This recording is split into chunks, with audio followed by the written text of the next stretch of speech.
all the people you meet. Take my hand and lead me astray, 'cause I don't remember the things that you'd say. 'Cause you left me cold, you walked away, you left me there with nothing to say. I was just lost in your ways. Take me down, meet me there, 'cause I wanna know. It's like you could read me, you could see me, could make me run outside even if the rains had yet to die. You could tease me just to release me, and even after walking down its spine, I've come to terms to realize that that's the way love goes. It's like you could read me, you could see me, could make me run outside even if the rains had yet to die. Could feed me just to release me, and even after walking down its spine, I've come to terms to realize that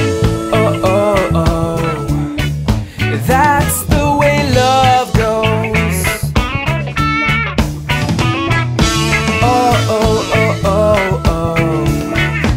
That's the way love goes.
One of the other parts of iPads that make a big difference is, and this is kind of why education sort of uses these as a primary device instead of the other ones, is the App Store.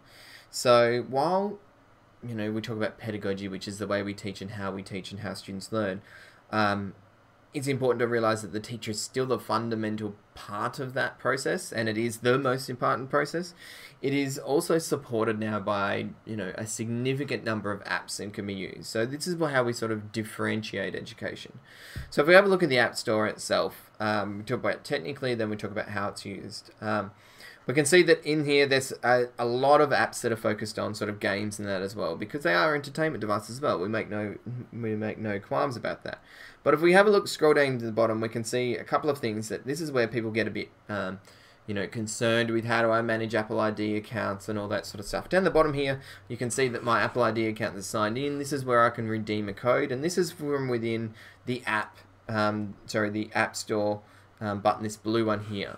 Okay. Also, you'll notice that there's a 4 on it, and we're going to talk about that in a second. So, coming across the top, we've got games, education, newsstand, and more. But say if this is how I would use it as a teacher.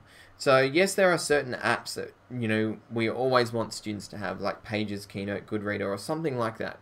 But it actually becomes much more powerful when we start to consider how a student could use it. So say for example, we're doing something on fractions. So a lot of students have trouble with fractions in general and how to learn them. And we could do 20 different ways of doing it in relation to how students could go about learning it.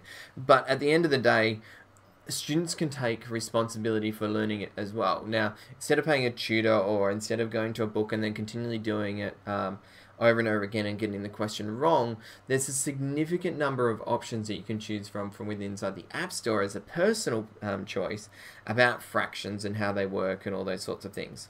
So these are all the results for fractions, okay? And these are simple fractions through to really hard fractions and then going through and how to use them and all that sort of stuff. So if I was looking for, as a parent, apps to help my son or daughter, then I might consider looking at this fractions app here. And I would have a look first at the ratings of the app, okay? So it's only 3 out of 5 and it's only had 6 people review it. I would then have a look at the pictures that are inside there. So in other words, what does it actually have inside there? Okay, and then I would read some of the comments and see what it's like and all that sort of stuff, and I can see that it's for fractions for 4th, 5th, 6th, 7th grades and 8th grades. Okay, so probably not what I want if I've got other things. I can see that some of these are free. So in other words, these are fraction basics. It's got 4.5 stars, so wow, that's pretty impressive. So I might actually download that.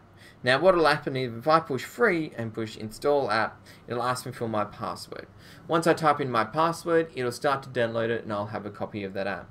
But this is kind of how, you know, the App Store kind of helps as a mechanism for helping your son or daughters define their own education, sort of control that sort of stuff. If I have a look then down the bottom here, I've got top of the chart sort of stuff, Genius, which is Genius means it'll look at the apps you've got on your iPad and then go through them. Purchases, which is everything that I purchased in the past, and then updates. Updates are pretty simple.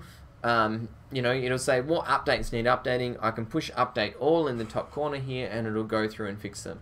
You can have a look at it. There's versions 5 and what's added and all that sort of stuff. This is simply to keep it going. The last thing you need to know about the Apple ID is that Apple ID keeps a record of every app purchased throughout your life. So if you consider your son or daughter uses fractions or whatever else in their time, then when they have children and that sort of stuff, if they've still got that same Apple ID and it can be morphed and changed and all that sort of stuff, those same apps can be downloaded when their children need to use them, or when you have finished using them, or as a family have access to them. Like, there is a significant investment that you get to keep over time every time you buy an app.